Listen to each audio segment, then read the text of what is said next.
There is truly nothing like World Cup football. There's truly nothing like football. There is truly nothing like soccer. Whichever one you want you use, you have to use it. But my goodness, what did we watch football today? We watched extremely good football, and we are going to be giving you guys a recap of every single knockout stage of a round of 32 that we watched today. We are talking about the likes of Netherlands versus Morocco. We are talking about the likes of Paraguay versus what they call them, Germany. We are talking about the likes of Brazil versus Japan, and we are going to start with Netherlands versus Morocco. Now, this game absolutely started in a heat of the battle. You could see every single person running. You could see every single person going for it. And it was truly, truly going to be a game of two halves. And that is what we saw today. It was going to be a game of two halves, and that right there was what we saw. Because starting in the first half, things did not go well. It did not go well. In fact, I would say that it was a very dragging rush. It was literally just physical. It was just physical. Van Hecker was just being kicked in the head, kicked in the eyes, kicked every single where. Blood dripping down his face. People needs to change. Same thing with Saibari, by the way. He absolutely needed to get not stitches, but get cleaned up because he was bleeding from close to the eye. The first half was absolutely struggle. It was fight upon fight. And then in the 72nd minute, absolutely something that was written in the stars. If you did not know, before this game, it came out that Cody Gakpo had lost his second son. If I'm not mistaken, he had lost a son with his wife during pregnancy, during the delivery actually. And that was so difficult because I don't know, I can't even quantify how he's feeling or how he was feeling. But one thing that he did today that absolutely was jaw-dropping was that he made himself available to the Netherlands because this game is an important one to them. Now, I'm not justifying that in any way. I'm never going to be I hope I'm not going to be in this man's shoes to make those kinds of decisions.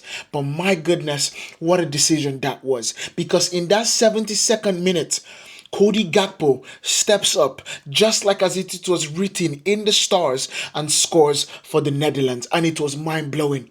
He burst into tears. He could not even celebrate. He was on his knees, face to the ground, and absolutely weeping while the Netherlands squad, every single person off the bench, came and gave him an embrace. And that was a moment that in my mind, I was like, this is written. He absolutely deserves to win this. Now, this was where things changed. Because the manager of Morocco absolutely decided, I am going to throw the kitchen sink at Netherlands. He took out Riyad and brought out Anas. He took out Brahim Diaz and brought out Yassini. He took out Buhadi and brought out Samir. He took out Unai. I think that's how you pronounce his name, Unai, and brought out Rahimi. He took out Kanusi and brought out Taubi. He absolutely decided, I am going for it. And of course, Coleman answered the call too. He brought out Jared Hato, and he brought in Quentin Timber for Gravenberch. But in that 90th minute, +1, bear in mind it was a stoppage time at that point. A cross from Taubi, a substitute. You get a substitute into the back post onto the coming head of Issa Diop. Now, the story about Issa Diop playing for Morocco, a lot of people do not know. He has been going through this FIFA application for him to be able to change his allegiances from France to Morocco. He said something remarkable happened that he just decided that is the country that I wanted to play for. I wanted to play for my roots. And I said this so many times that things are beginning to change. There are a lot of people that are switching from the country that either they were born in to the roots that they came from with their parents. You see Bouardi change from France to Morocco. You see Diop change from France to Morocco. And I can go on and go on about players that have changed from where they were born to places of their parents, and it absolutely worked out for Morocco in this case because Diop steps up in the 91st minute and put the ball in the back of the net, and it was just mind-blowing. It was just mind-blowing because I never expected it. I never expected it. You understand? But this is where things came on. Cody Gakpo got an injury and left the game. And then Justin Kluivert comes in. De Roon comes in for De Jong. And this is where the extra time happens.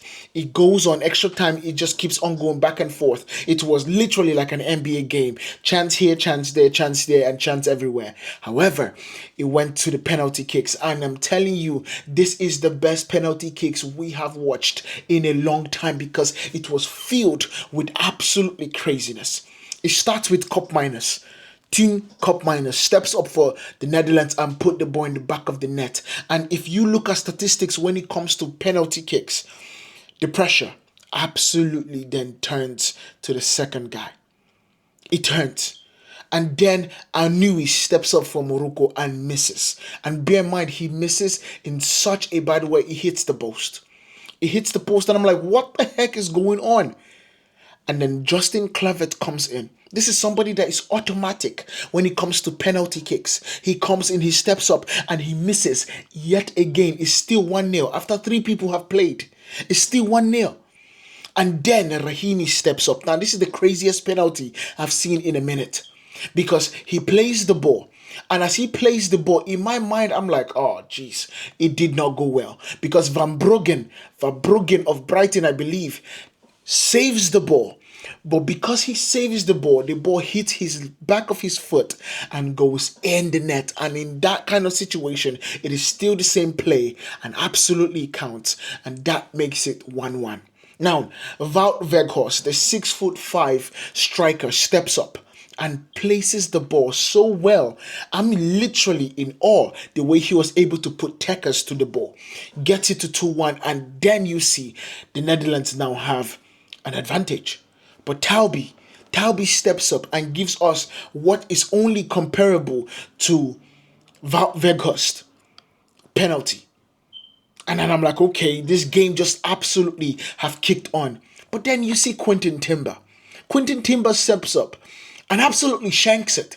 He shanks it. It goes away from the post. It was not on target. I don't know how you don't get it on target. It blows my mind every single time. If a player comes into the penalty kicks, the penalty spot, and doesn't get it on target, it literally blows my mind. Now, don't get me wrong. You are literally playing in the midst or in the front of 80,000 people. And I've never felt that kind of pressure in my life. But my goodness, you're professional footballers. It should be in the back of the net.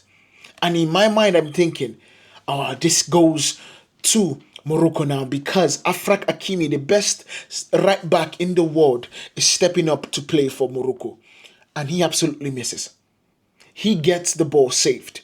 And what in the world is going on? Now, as we speak, we have missed 4 penalties. We have missed 4 penalties. And then Somerville steps up. This is the last penalty for the Netherlands. And he misses. And I'm like, oh my God. And the way he misses is such a bad way that Bono literally runs to that position before he plays. And he still did not change his mind and played it the same place. And Bono literally doesn't dive, just punches it with one hand. And it was out of the goal. And then comes the new Bayern Munich player. Somebody that his last 3 weeks has been absolutely mint. He got his move from PSV to Bayern Munich, and now he's leading Morocco to the round of 16 because Saibari steps up and puts the ball in the back of the net, taking Morocco to the round of 16. And it was a beautiful sight. It definitely was a beautiful sight. And that right there marks Netherlands versus Morocco. Now we move to Germany versus Paraguay, and this was also a crazy game. It was a crazy game because Germany had every single thing. 76% possession to Paraguay's 24% possession. But Paraguay understood the assignment. They understood they could not go toe-to-toe with Germany. And so when they scored from the Asensio header, it was literally lock up shop and absolutely make it difficult for them to score. But then Kai Havertz steps up and gives Germany what feels like a lifeline. But then he gets the penalties. And what happens in penalties? Just like what we spoke about in the last game with Morocco and the Netherlands, it looks like every single professional player does not know how to play penalties anymore. Whether it's the ball or it's the field, I don't know what it is. Because Kai Havertz steps up and absolutely misses. He misses the ball. And this is the second time he's doing it. Germany, in the last World Cup, I believe, he missed. This time, he also missed. Back-to-back World Cups, he is missing. It is truly remarkable. And then Mauricio of Paraguay steps up and then puts the ball in the back of the net. And his mustache was absolutely standing so mint at that particular moment. I'm like, yes, sir. Yes, sir, that is what we talk about. And then Joshua Kimmich steps up as the captain of Germany, getting them back into scoring light. He puts the ball in the back of the net. Gustavo Gomez comes and plays the ball in the back of the net for Paraguay. Jamal Musiala steps up, puts the ball in the back of the net for Germany. And then Galaza, who I felt was the man of the match, and he was not going to be appreciated because what he did in that game against Germany was truly remarkable. Sitting and shielding in front of that defense was remarkable. He is probably going to get the move because of this World Cup performance. He steps up and calmly puts the ball in the back of the net. Bear in mind, he is facing Neuer. Then Nick Voltemada steps up with his own mustache, but then he misses. And then you think, okay, this game is going to be over before Germany even thinks about it. Sanabria steps up and misses again. And I'm like, what the heck is going on? Amari comes up for Germany, puts the ball in the back of the net. Now it is 3-3. It is 3-3. Balbuena of Paraguay steps up and he misses. But then this is where the crazy thing comes into play. Jonathan Tah steps up and absolutely skies the ball so high you thought it was Gabriel Magalhaes in the Champions League final. That is how crazy it was. But then Jose Canele comes, steps up and absolutely puts it to bed. And that is how the 4-time World Cup winner was sent home by Paraguay. Let me say that one more time. This is the ranked 41st team in the world right now, with Germany being ranked 10th. And they knocked off Germany. Germany has not won a knockout game since 2014 when they played in the finals. That is how long that they have won a knockout game. It is truly absolutely crazy. Now, don't get me wrong. Starting Leroy Sané, bringing Goretzka as your first substitute in a knockout game in 2026 is ludicrous. And now, Guzman, you have to pay for that. You have to pay for that, in my mind. But let us go into the next game because these games are absolutely fire. Now, this was the game that started the day off. It was Brazil versus Japan. And what a football story it was.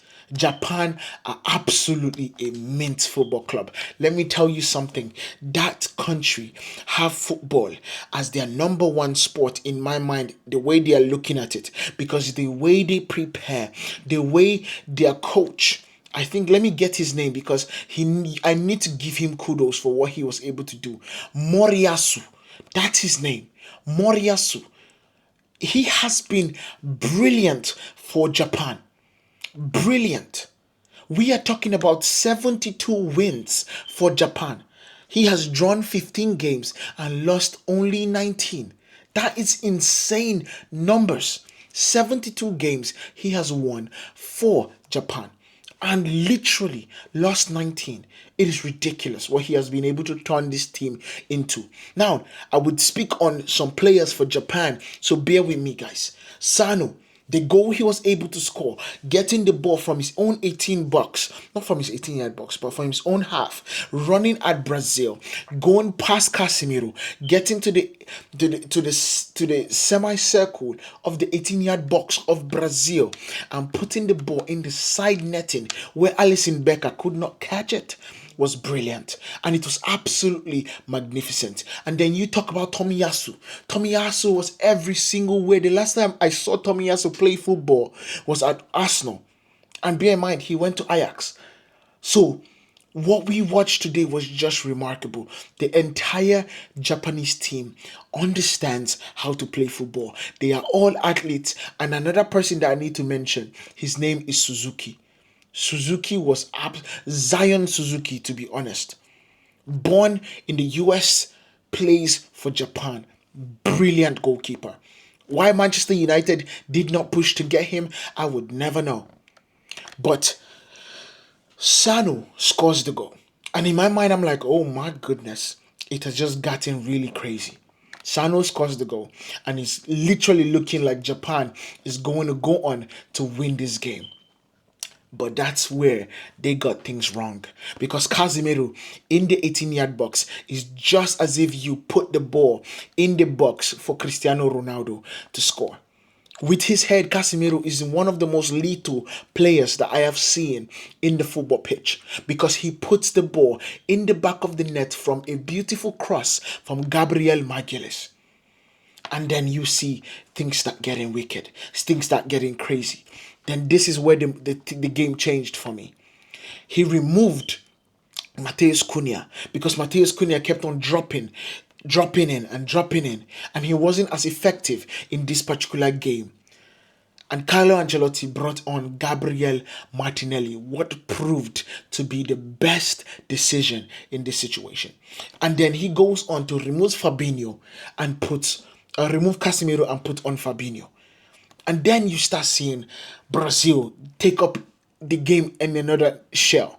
They start passing the ball in between. And at that particular time, Japan have absolutely run out of gas, because bear in mind, for the entire game, Brazil had possession, 69% possession to 31 for Japan.